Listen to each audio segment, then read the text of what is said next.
Alright. So just a quick company snapshot. At the market close today, they're trading at $107.56. They have a beta of 0.76.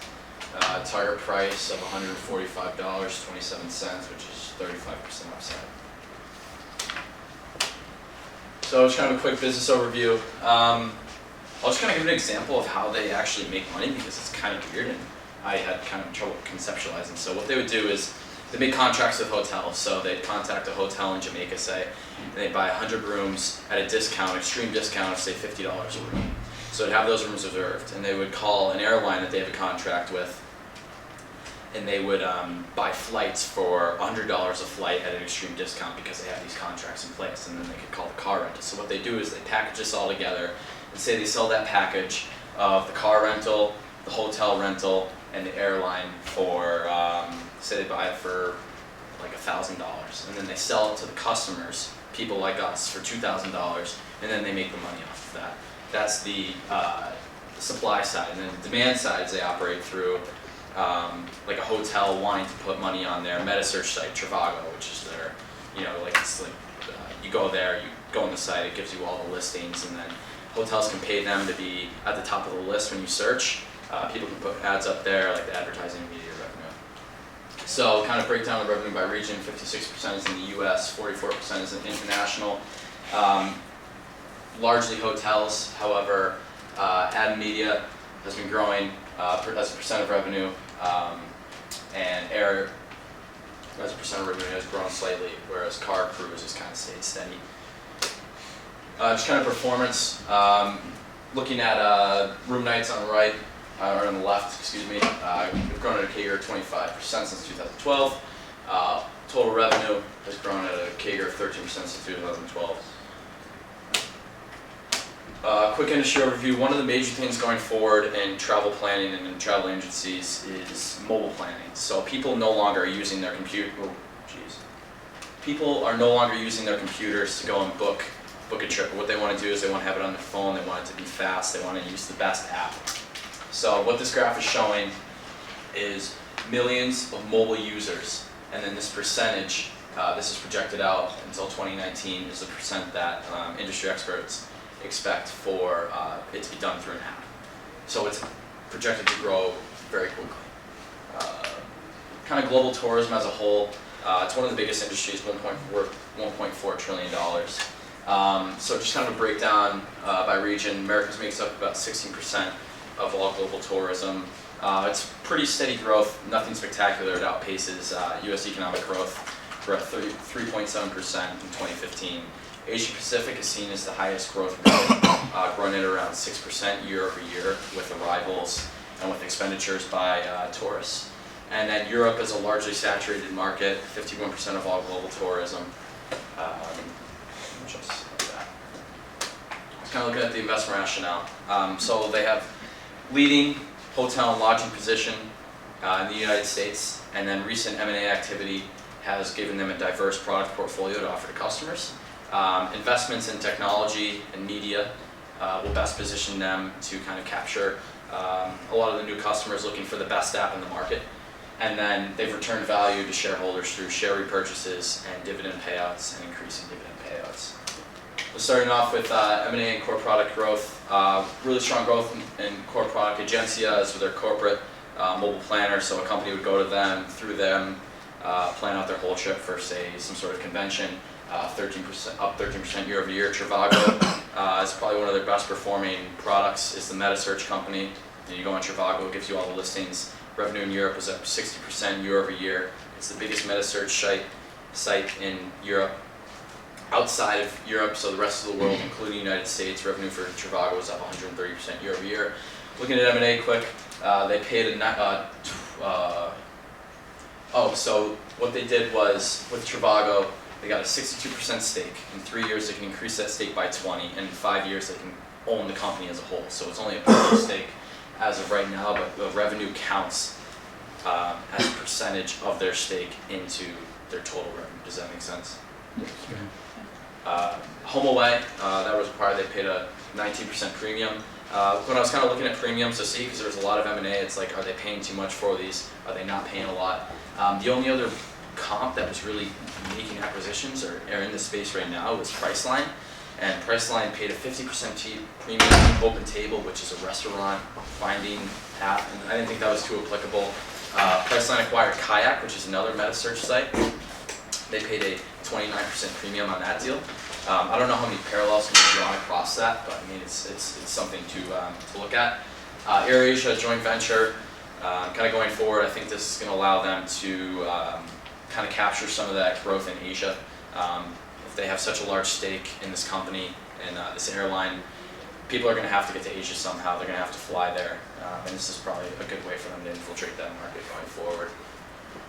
So kind of again going off leader in hotel and lodging, after the acquisition of Orbitz, they have a 75% market share of all U.S. hotel bookings, which is growing. It's growing at a CAGR of 22%. So they own they have contracts with 270,000 hotels worldwide. Really strong year in 2015. Added another 60,000 contracts, which is up 30% year over year. So the team's doing really well on that. Looking at acceleration in digital space, advertising and media revenues have really grown really far, and this is probably due to Trivago. It's become such a popular site. People, advertisers, whether it's non-travel or travel, are paying to have that traffic, that media traffic up there. And then definitely talking about the apps, it's like what I expressed earlier was you have to have the best app. If people have a terrible experience using that app, as more people begin to use them, they're not going to go back. And Expedia has the best apps. Hotwire, Hotels.com are rated some of the best apps that you can have. And it's just an extremely important, integral part of the travel industry going forward, and they position themselves well in that through totally creating a whole new interface under one system for all of their products, which provides strong use across their whole portfolio. And then returning value to shareholders. The share repurchases looks a little weird because it goes from 537 million in share repurchases down to 45 million. When I looked for that through the 10K and through earnings calls, there's no guidance as to why that was. No guidance going forward. Dividend payouts, as the chart shows, have increased pretty steadily over the years. They're reporting earnings next week, a week from today. I'm hoping there's going to be some more guidance there as to whether they're going to increase the dividend payout per share or what they're talking about with share repurchases, but with regards to that, I couldn't find anything on that. So some risks I saw was an entrance of a new player into the market, like an Airbnb, which has become really popular.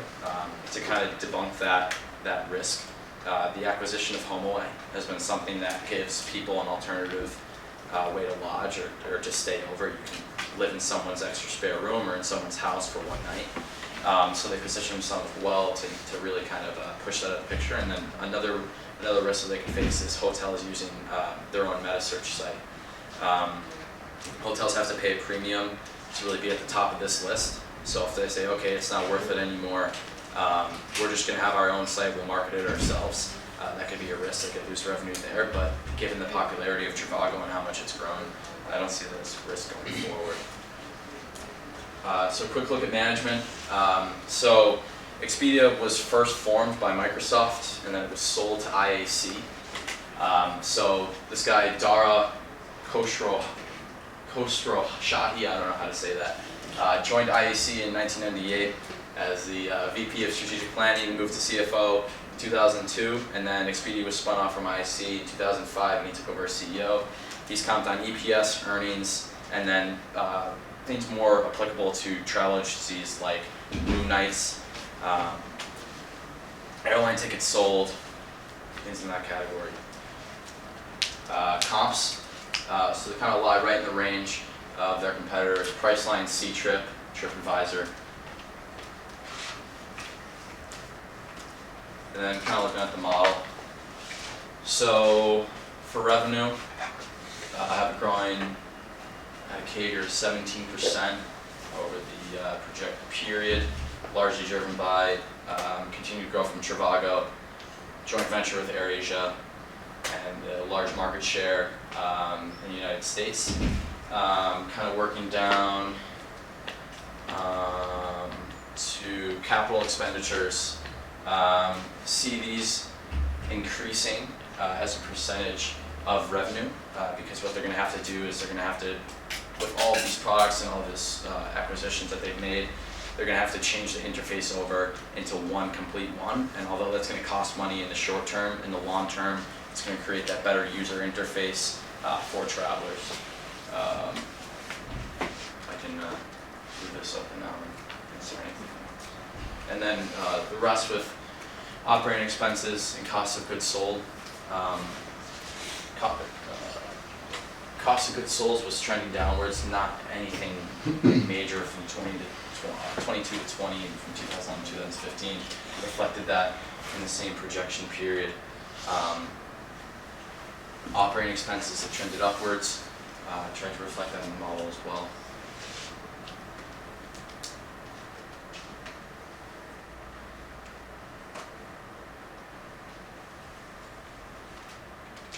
Where's the scale? Scale. You said they have a lot of scale. I'm not saying like business scale, like economy of scale? Scale, when I said scale, I meant in like the amount of hotels that they have contracts with. That would, So like, do they have any scale in their business? Like you know, like over. And I guess to add on to that, you have operating expenses as a percentage of revenue going up 9% Yeah. last year. And typically, what you'd see if a company has scale, it would actually reduce as a percentage of revenue, and considering that most of those costs are fixed. right. Well, that scale has come from the acquisition last year of Orbitz and Homify. That's kind of the way I looked at it. Maybe that was an incorrect way to. No, like the way the business, the thing about the business Right, itself, like, right, when you right. think about it, the more people they get, can they spread, I feel like they can, right? It's a website. Are they paying to acquire those customers? I guess that's another, like how are they getting the customers? Like what's going into those operating expenses, what's going into the COGS? Right. Well, it So, seems like the COGS is pretty consistent, right? well, kind of the way that I look at it is, and the way I interpreted it was they're getting the customers because these hotels know that the customer is going to have a propensity to go through a site like Expedia. So they're not really, I guess, I hope I'm answering this in like the right way, but they're not really paying for customers. They're paying the hotels to buy, or the hotels or airlines to buy a certain block of seats, whether it be seats, rooms, or car rentals. And then they buy those at a steep discount, charge a premium, which is their best advantage rate on that, sell that to the customer, and then they make the money off the spread between the two. I don't know if that's So, well, some of the scale could come in the pricing power. Think about it, if you have right. Orbitz and all these platforms, and you have a small hotel that's looking to get space. Like, all right, you want to be on none of these platforms now? Right. Boom, It's- and pump up the price. And Well, it sounds like their Because scale. and the whole reason Trivago has done so well is because companies or hotels and advertisers will pay that extra amount, so that when you type in hotels in, I don't know, where'd you guys go for spring break? Cozumel, is that where you went? Cozumel. Say you hotels in Cozumel. Some hotel will pay a premium, so when you type that in, they're the first one on there. Yeah, It's that whole. that's like a network effect, right? Right, right. More people there, the more hotels going to pay. Right. So I kind of lost track of which acquisitions do what, but do they they acquire MetaSearch? Yes, Trivago. Okay, so that is right. That Okay, is, yeah, that's the search. In 2013, I think it was kind of transition from 2013 to 2014. And they consider that a core product. Which, yeah, where do you it's see hard that to talk market about going? organic and inorganic growth with them because it's kind of what they labeled Egencia and Trivago as like their organic growth and core products. So where do you see that market going in general? Because I know there are small MetaSearch companies that are growing very quickly, Right. and that are just stealing sales from these other Right. parts of your business. And also, it's not like Trivago can totally just wipe them out. Right. You see what I'm saying? Right, no, I do see what you're saying. I guess, I would have to look at kind of how those smaller companies have done Yeah. and seeing like how they've grown. But I guess to kind of work at your question a little was, I mean, Trivago has seen like pretty insane growth, like 60% year over year in Europe. And it's still the biggest one. I guess that's something to look into a little further, is how these smaller companies are kind of capturing market share from them. Yeah, It's- absolutely. And lastly, I'm sorry to steal questions here, but we have year-over-year revenue growth, above 15%, and they've been highly acquisitive during those periods. It seems that they've also acquired some of the biggest players in the space. With that said, over the next 5 years, you have revenue growth at 20% or higher. And with that said, they have a substantial amount of market share, and there aren't that many other companies to acquire at this point. So where do you see that growth coming from? Yeah, so I see a lot of the growth coming from definitely the acquisition of Orbitz and HomeAway. That's the main ones. I mean, hotels and lodging makes up 70% of their revenue. If they're capturing and now have 75% of the market share in the United States, and then HomeAway having, I think it's around 250,000 properties worldwide that are now directly Expedia's. And if there's a trend moving towards people staying maybe not in a hotel anymore, more towards an Airbnb, and my assumption was that people will choose a place like HomeAway over an Airbnb, and that's how they've kind of accounted for that at the company as a corporation. That's the play. Maybe that's the assumption there. But Cool. basically, with the acquisition of Orbitz and HomeAway, Okay, it was such a large percentage of revenue already.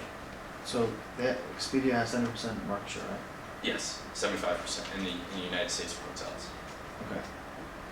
And they have what, 6.6 billion in revenue, and they compete in the same industry as Orbitz and HomeAway?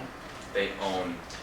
Or they did, right? They did compete in the same. They're all in the same space, right? Yeah, in essence. Yeah. HomeAway's a little different. So the whole market's like 9 billion, right? Hotel, I don't know how the hotel. Well, you said they have 70% market share. Right. Yes. Well, Yeah, they- market share of what though? Because That's that. what I'm asking. Okay. Yeah, that's what I'm asking. Okay. So what is That's the what you're market? saying. Yeah. So I just want, like, where you have revenues tripling. That means Right. if they have 70% market share, and even if they had 100% market share, let's say they took all of it, Right. right? So that means let's say they took all of it next year. They have 9 billion revenue. Great. That means you still expect the whole industry to grow double by 2020. So Right. how are you getting that? Now, either they're acquiring companies in a completely different industry, so that's not including that 70% market share right now, or you're extremely, extremely bullish on hotel and lodging over the next 5 years. Right. 75% in the US, correct? Yes. But also, it's not like the whole hotel market is 9 billion. There's potential to be stealing that from going to Marriott's website directly. So I don't know if he sees a shift towards going to Expedia rather than going directly to the hotel. That would be another I argument. think that's where the growth in the market would come from, right? It's the Right. industry itself. So that's what you're saying, where you think the 9 billion is going to grow to 18 billion, right? That's Yeah, what just you're- wanna- Yeah, yeah. that's a good question. Okay. So if you have any, or you can just, that's a question I didn't know we'd like. Right. Yeah. No, definitely look into that. I don't know. Hannah, you still have a question? no. Say your hand up. Ron.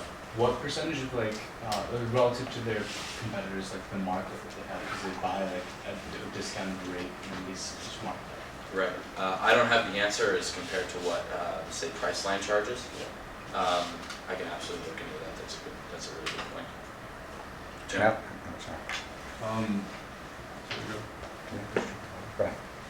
Do you know how long their contracts are? And is that something that they kind of compete over contracts with different companies? I don't know length of contracts. However, competing over companies.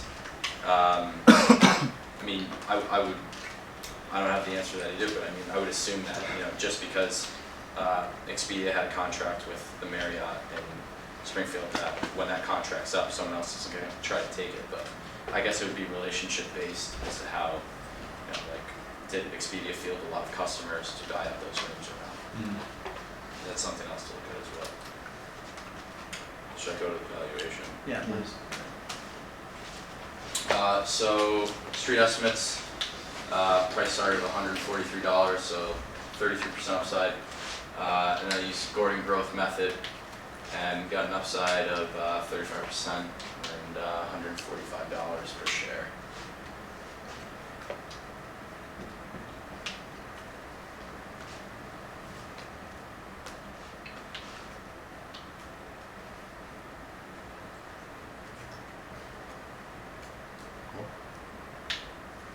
Nice job. Yeah.